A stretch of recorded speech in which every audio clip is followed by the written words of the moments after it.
Welcome back in. We have Karol Markowicz and Mary Katharine Ham joining us now to talk about the launch of their new podcast, which they're hosting together, Normally. And my understanding, ladies, and I'll just, because we're on radio, I'll try to clarify. We'll start with you, Karol. We'll get to you, Mary, in a second.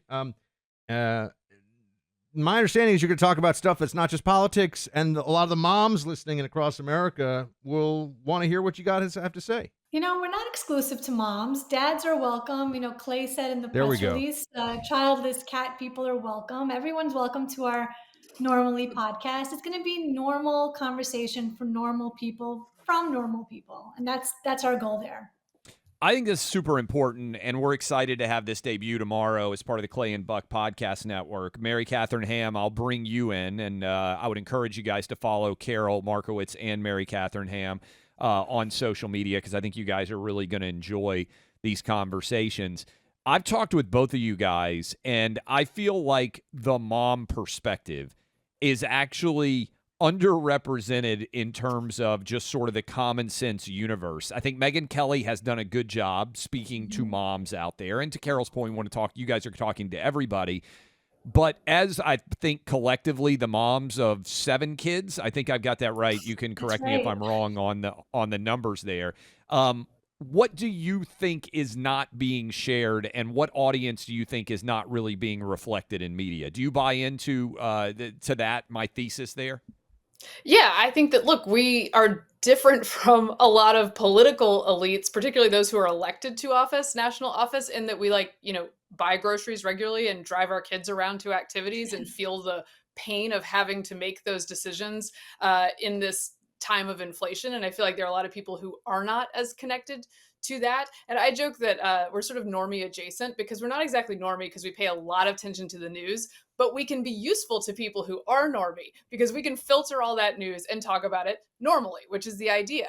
But I think, look, the inflation problems, the economy, immigration and safety issues, these are all things that moms, suburban women care about, right? It's a really important demo.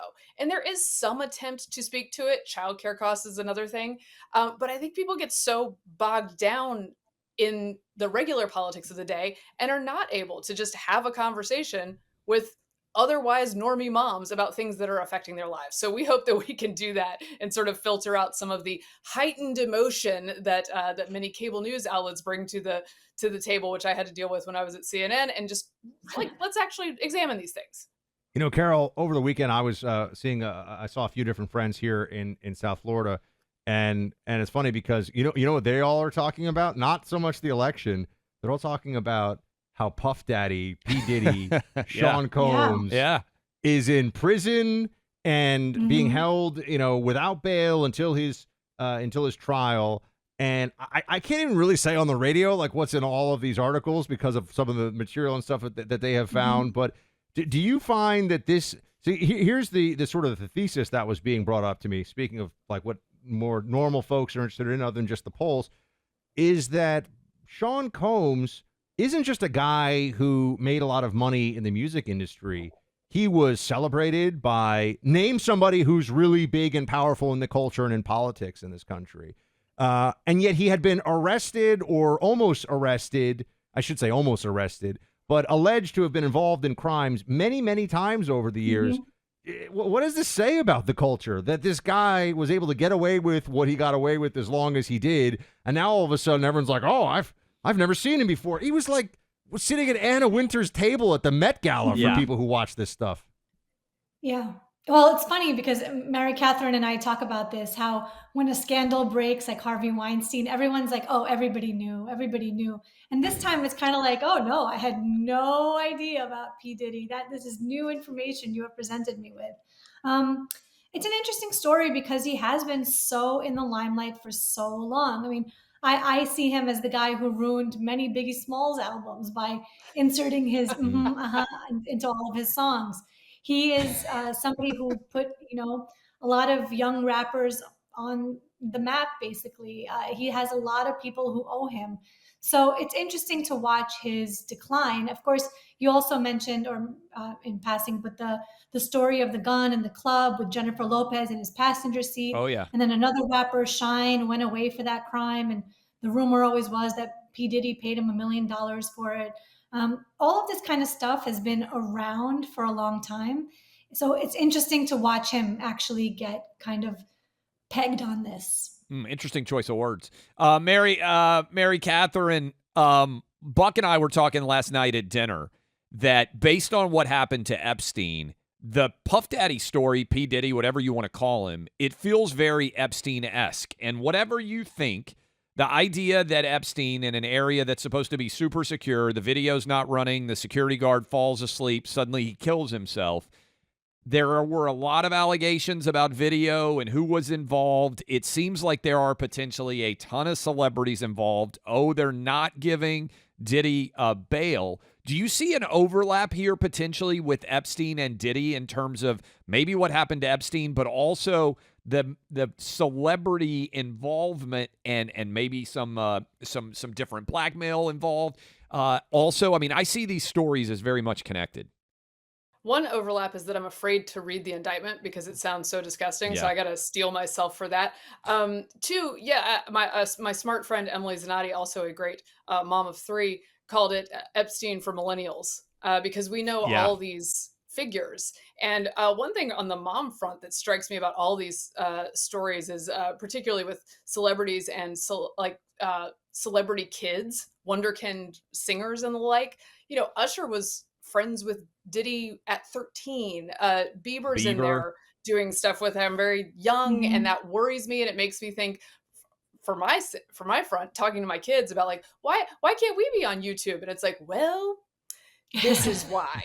You will never have a path to any mogul's house ever while you are in my care. And I think that's something that that lights up for people in this demographic when you look at these types of stories. And to Karol's point, one of the things that we'd like to talk about on the podcast is things that everyone did know that the media ignores for 2 years until they can safely tell the story later. That is messed up to me. It's something that normal people clock early, but the elites will not sort of let it be talked about. And I think that's wrong.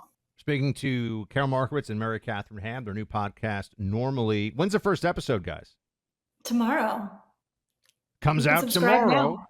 So now is a great time to subscribe to the Clay and Buck Podcast Network. We also have Sean Parnell and Lisa Booth and other friends of ours who are doing great shows. But this Normally show getting a lot of hype online. Some people are saying, Clay, probably going to be amazing, probably going to set download records. And Karol, I feel like this is also part of a broader conversation, which is I understand that people can say like, oh, like don't subscribe to Netflix and don't engage in the culture if it's going to be left wing and all this other stuff. But there also needs to be a culture for normal people, right? It can't just be walling yourself off from whether it's like the Sean Combs, P. Diddy stuff of the world that's in the news cycle and, you know, not wanting to be, you know, have that enter your consciousness. But also we have to create content of our own. Absolutely. You know, again, this is not to flatter you guys, but I think that you guys do this so well where you speak to normal people and they feel like they know you and they feel like you guys are friends and you're not screaming at them or saying crazy things where, you know, we're going to take a page out of that book and hopefully do the same on Normally for, you know, a similar audience. So I love what you guys do. And I think that that is exactly right. We need to engage people on the right in culture, and we need to have conversations, and we need to produce content, and we need to do all of that and not just leave them kind of hanging and say, you know, boycott this and boycott that. Mary Katharine, I'm going down to Tuscaloosa, Alabama, speaking of normally, to watch your Georgia Bulldogs play against Alabama. I want to get your take on what you expect to happen in the game, but my thesis here, and I may be completely wrong, but we'll see whether I'm right or wrong, is that college football fans in general, loom extra large in the battleground states. Your state of Georgia, where you are right now, North Carolina, condolences to North Carolina and NC State, who both got absolutely obliterated, and you still have to root for the Carolina Panthers. But then you've got the Big Ten states, Wisconsin, where I just was a couple of weeks ago, Michigan, Pennsylvania. What's going to happen, Georgia, Bama? Do you buy into me that, quote-unquote, the normal football fan of America, which I think it's fair to say Kamala tried to appeal to with Walz, is going to break Trump pretty significantly over Kamala? I'm curious how you would break that down. Look, I do think that's true. And I think this is a gap in understanding for a lot of people in Washington and a lot of people in sort of elite media that don't understand how important football is to so very many people in this country and have some trouble relating to it. There are a few people who maybe went to an SEC school and get it, but they're few and far between. So I think you're right that this is sort of a normie voter block, right, of huge football fans. That's why Trump is going to try to go to this game. Is he still going? I think they were working on security. Yeah, my issues. understanding is he's going to be there. Yes, my understanding is he's going to be in the stadium. He's going to be at this game, which is, for those of you who are not football fans, the biggest college football game of the year so far. It's going to be a massive earthquake-like style game, right? So this is why he's going.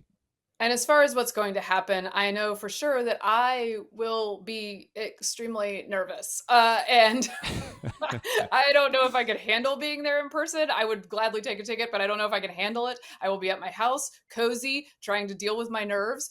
We have a great program under Kirby Smart and a little bit of a mental block for many years with taking on Alabama almost every time we take them on. So I'm always concerned. Good luck to you with the podcast coming out tomorrow. Normally, Thanks, guys. and I think you should all normally be listening to it. Check it out. Yes. Mary Katharine Ham and Karol Markowicz. Thanks, ladies. Thank you Thanks, very guys. much. You know, speaking of moms, we just talked to two awesome ones. I want to take a moment to tell you about a very pro-mom organization. It's called Preborn. The work being accomplished at Preborn is focused on saving unborn babies and helping moms-to-be. I'm in the fight alongside them.